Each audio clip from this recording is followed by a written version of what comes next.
আসসালামু আলাইকুম ওয়া রাহমাতুল্লাহি ওয়া বারাকাতুহু। ওয়ালাইকুম আসসালাম ওয়া রাহমাতুল্লাহি ওয়া বারাকাতুহু। পুরো সালাম উত্তর দিব আলহামদুলিল্লাহি নাহমাদুহু ওয়া নাস্তাঈনুহু ওয়া নাস্তাগফিরুহু ওয়া নাউযু বিল্লাহি মিন শুরুরি আনফুসিনা ওয়া মিন সাইয়্যাতি আ'মালিনা। من يهد الله فلا مضل له ومن يضلله فلا هادي له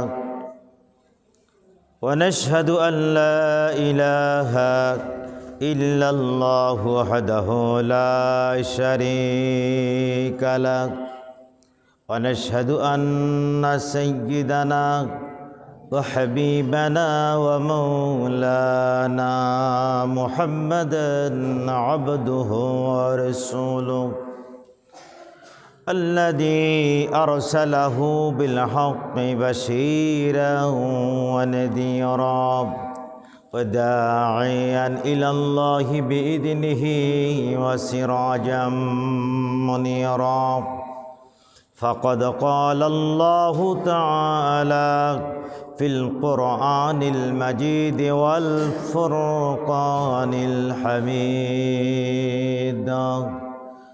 أعوذ بالله من الشيطان الرجيم بسم الله الرحمن الرحيم إن الله وملائكته يصلون على النبي يا أيها الذين آمنوا صلوا عليه وسلموا تسليما اللهم صل على سيدنا مولانا محمد وعلى آل سيدنا مولانا محمد জবান ছেড়ে পড়ি আল্লাহুম্মা সাল্লি আলা সাইয়্যিদিনা মাওলানা মুহাম্মদ ওয়া আলা আলি সাইয়্যিদিনা শাফিঈনা মুহাম্মদ বালাগাল উলা بكماله كشف الدجى بجماله حسنت جميع خصاله صلوا عليه نسیما جانب بطحا خبر کن زرحلم محمد را خبر کن بلغ العلا بکماله کشف الدجى بجماله حسنت جميع خصاله صلوا عليه মরদুলাল মহানবী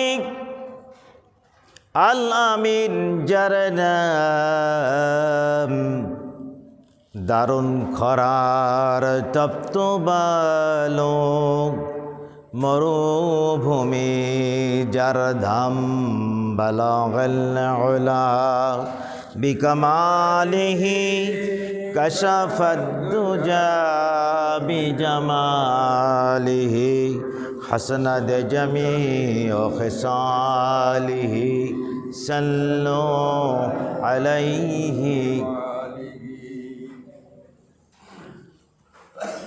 ঐতিহ্যবাহী রাজশাহী হাউজিং এস্টেট জামে মসজিদ কমিটি কর্তৃক আয়োজিত আজকের এই নেসফামিন শাবানের অর্ধ তারিখের রাত্রিতে, যেটাকে আমরা লাইলাতুল বারাত বলে জানি, সবই বরাত বলে আমরা জানি, সেই বরকতপূর্ণ রাত্রিতে মসজিদে শরীক হয়ে কোরআন এবং সুন্নাহর আলোচনা করার এবং শোনার যে সুযোগ মনিব আমাদেরকে দান করলেন, সে মনিবের দরবারে অবনত চিত্তে শ্রদ্ধা ভরে হৃদয়ের সবটুকু আবেগ উজাড় করে সমস্বরে জবান খুলে কালেমাত শুকর আদা করছি, আলহামদুলিল্লাহ। আলহামদুলিল্লাহ। শতকোটি দরুদ সালাম বর্ষিত হোক সর্বকালের সর্বযুগের সর্বশ্রেষ্ঠ মহামানব, বিশ্ব নবী, বিশ্ব নেতা সৈয়দুনা নবীনা সকিউনা মুহাম্মদ রাসূলুল্লাহ সাল্লাল্লাহু আলাইহি ওয়াসাল্লামের উপরে।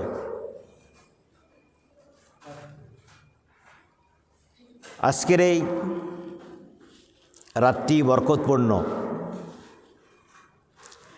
এ ব্যাপারে অনেক মুফাসসিরের মতে কোরআনে এবং সুন্নায় হাদিসে দলিল রয়েছে। কিছু সংখ্যক এদেশের আলেমগণ এই রাত্রির ব্যাপারে নিরুৎসাহিত করেছেন। আমরা যখন ছোট অবস্থায় ছিলাম, পাড়ায় মহল্লায় বাজার ঘাটে সবে বরাতের রাত্রে আসলে কি এক ধুম পড়ে যেত, যেন এটা রমজানের আগের আমাদের একটা প্রস্তুতি। আকাশ সংস্কৃতির মাধ্যমে প্রতিটি বাড়িতে বাড়িতে মোবাইলের মাধ্যমে, ফেসবুক, ইউটিউবের মাধ্যমে বিভিন্ন কথা শুনে মানুষ যেন নেতিয়ে পড়েছে। এইখানে আমরা কখনোই অবৈধ কোনো কথাবার্তা, কোনো আলোচনা এখানে চলে না।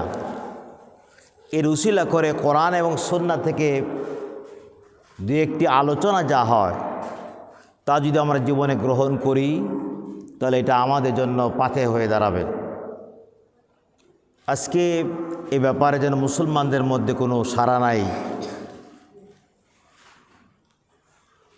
এমনকি রমজান মাসেও হৃদয়ে গভীর থেকে যে মহাব্বত, যে সারা জাগার কথা, তা পরিলক্ষিত হয় না, কারণ মানুষের হৃদয়টা যেন মরে গেছে। এত কষ্ট করে পরিশ্রম করে জনাব আলহাজ নুরুল ইসলাম সরকার সাহেব তার এই বয়সে যে শ্রম তিনি দেন, প্রতিটি বাসায় বাসায় গিয়ে মসজিদে বলে, মুসল্লিদের বলে, কমিটি সদস্য বৃন্দুকে বলে তিনি যে শ্রম দিয়ে ব্যবস্থাপনা করেন, মনে হয় যেন আমাদের কাছে তার কোনো মূল্যায়নই নেই। আমরা বসে আছি খামাখা কোনো চাষস্থলে গল্প করছি, অথবা গীবত নিয়ে পরচর্চা নিয়ে ব্যস্ত আছি, যা গুনার একটা বড় মাধ্যম, যেটা আমাদের জন্য হারাম করে দেওয়া হয়েছে।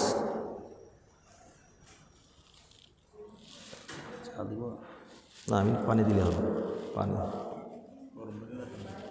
নর্মাল পানি।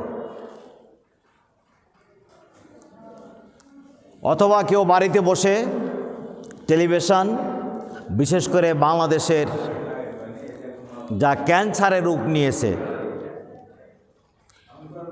বলা চলে জাতীয় রোগ। টেলিভিশন না থাকলে অসুবিধা নাই, মোবাইল বের করে ওই বাড়ির সদস্য যতজন মোবাইল ততটি, যে যে আঙ্গিকে যে যে কোণে বসে আছে, কারো আঙ্গুল আর বসে নাই। খামাখা জীবনের সময়টাকে এভাবে নষ্ট করছে। আজকের এই বরকতপূর্ণ রাত্রিতে, যে রাত্রির ব্যাপারে রাসূলুল্লাহি সাল্লাল্লাহু আলাইহি সাল্লাম বলেছেন, ইযা কানাত লাইলাতুন নিসফি মিন শাবান, যখন শাবানের নিসফ রাত্রি আসে, ফাকুমু লাইলাহা, তোমার রাত্রি জাগরণ করো, রাত্রি জেগে জেগে কোরআন সুন্নাহ থেকে আলোচনা করো, তাসবিহ পড়ো, জিকির করো, কোরআন তেলাওয়াত করো, নামাজ পড়ো। ওয়াসুমু ইয়াওমাহা, এবং 15 তারিখে মানে 15 অর্ধেক রোজা রাখো। আল্লাহ নবী বলেন, ফাইন্নাল্লাহা তাআলা ইয়ানজিলু ফিহা লিগুরুবিশ শামস ইলা সামাইদ দুনিয়া। নবী ইরশাদ করেন, এই রাত্রিতে সূর্য অস্তমিত যাওয়ার পর থেকে নিয়ে আল্লাহ সুবহানাহু ওয়া তাআলা 6 আসমান পেরিয়ে 7ম আসমানে আসেন। অন্য একটি হাদিসে এসছে যে প্রতি রাত্রিতেই আসেন, এটাও হাদিসের রয়াতে এসছে। বিশেষ করে এই রাত্রির ব্যাপারে বর্ণনা এসেছে। এখন প্রশ্ন হলো যে আল্লাহ তাআলা আসেন প্রথম আসমানে, আমাদের থেকে, দুনিয়া থেকে প্রথম আসমানকে সামাবেদ দুনিয়া বলা হয়। প্রথম আকাশ আমাদের কাছ থেকে সবচেয়ে কাছে, এরপরে দ্বিতীয়, তৃতীয়, চতুর্থ, পঞ্চম, ষষ্ঠ, সপ্তম। তার মানে হলো আল্লাহ তাআলা আমাদের নিকটবর্তী হন। আল্লাহ তাআলা কেমনে আসেন, কিভাবে আসেন, কেমনে বসেন, কেমনে অবস্থান করেন, এটা কোনো তুলনা নাই। আল্লাহ আসেন তিনি তার মতো। আমানতু বিল্লাহি কামা হুয়া বি আসমাইহি ওয়া সিফাতিহি, তার নাম এবং সিফত সহ তিনি যেমন আছেন ঠিক সেইভাবেই ঈমান আনলাম।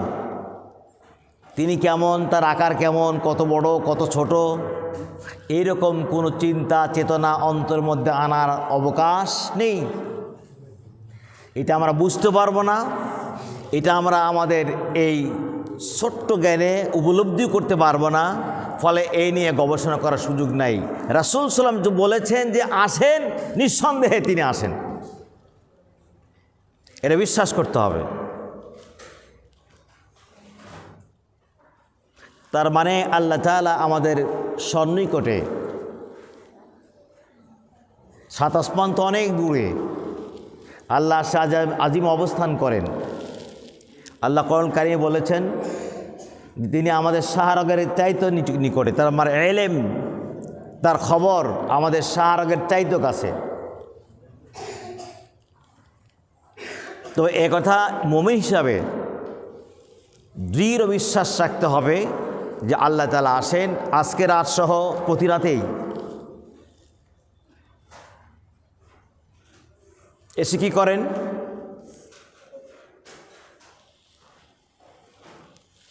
ফায়াকুলু, আল্লাহ তাআলা এসে বলেন, আলা মিন মুস্তাগফিরিন,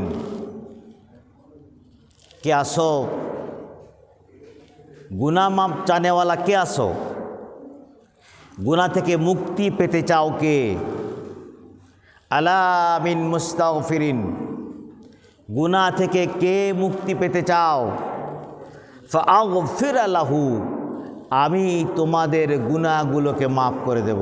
সুবহানাল্লাহি ওয়া বিহামদিহি।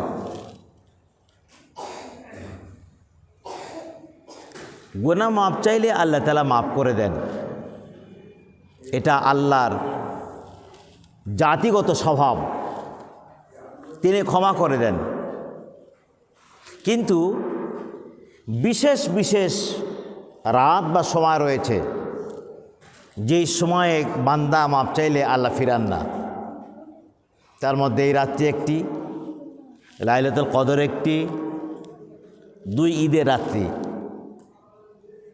আল্লাহ তাআলা এই রাত্রিগুলোতে বিশেষ সুযোগ দেন। যেমন আমাদের পৃথিবীতে স্বাধীনতা দিবসে, জাতীয় কোনো উৎসবের দিবসে অথবা ঈদের দিনে অনেক জেল হাজতে আটকা পড়ে আছে এমন কয়েদিকে মুক্ত করে দেওয়া হয়। তার জেলের সময়কে কমিয়ে তাকে মুক্ত করে দেওয়া হয় স্বাধীনতা দিবস উপলক্ষে বা ঈদের উপলক্ষে। যেহেতু আল্লাহর পক্ষ থেকেই ঘোষণা, বলেছেন কে? রাসূলুল্লাহ সাল্লাল্লাহু আলাইহি সাল্লাম বলেছেন যে আল্লাহ এই কথা বলেন। এর মধ্যে কোনো সংশয় আছে নাকি? আল্লাহ রাসূল জীবনে একটি মিথ্যা কথা বলেছেন না। নবীজি ইরশাদ করছেন যে আল্লাহ তাআলা বলেন। নবীজি কি ফাও বলেছেন না বানায় বলেছেন? না, বানায় বলেন নাই। আল্লাহ রাসূল কখনোই কোনো কথা বানিয়ে বলেননি। আল্লাহ সুবহানাহু ওয়া তাআলা বলেন, মা ইয়ানতিকু আনিল হাওয়া ইন হুয়া ইল্লা ওয়াহয়ুহা। মুহাম্মদ হরগিজ না গুপ্তা, না গুপ্তা জিবরাইল, জিবরাইল হরগিজ না গুপ্তা, না গুপ্তা রব্বুল জলিল। আল্লাহ সুবহানাহু ওয়া তাআলার পক্ষ থেকে কোনো কথা, কোনো নির্দেশ, কোনো ওহী ব্যতিরেকে জিবরিলকে আল্লাহ ওহী করতেন।